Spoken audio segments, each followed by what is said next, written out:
Yon mga boss, Expander GLS 2026 model, bagong bago mga boss, mainit-init pa.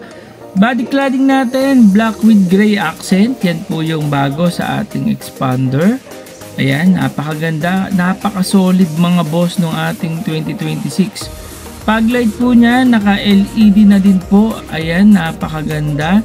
Front grille and bumper, yan din po yung nagbago. Ayan, solid, kita nyo naman no. Napakaganda talaga mga boss. Yung ating gulong or yung mags naka 17 inches size, bago na din po yan. Side mirror, naka body color na din po unlike before. Yung taillight po natin naka LED, napakaganda mga boss.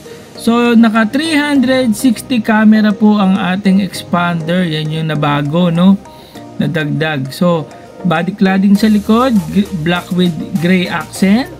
Ayan, makikita nyo naman yung solid no, solid.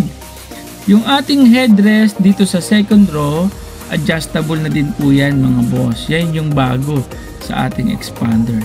3-spoke leather wrap with remote control, naka smart link display, SDA ang ating Expander. Yung meter cluster natin 8 inches na din kagaya nung sa Expander Cross with active yaw control. Yan, meron na din siya si Expander GLS no.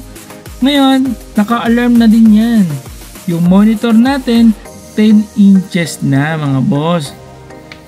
Yung seat material, naka-fabric seat black color. Ayan, napakaganda. Aircon, ayan, sa likod sa may second row. Ngayon mga boss, kung interesado ka, pwede kang mag-message or bumisita dito sa Peak Motors, Jose Abad Santos. Hanapin mo lang ako, Mr. Brian D. ng Peak Motors, Jose Abad Santos. Akong bahala sa'yo. Sagot kita sa approval mo. Ako bahala. Once again, Mr. Brian D. dito sa Peak Motors, Jose Abad Santos. See you there!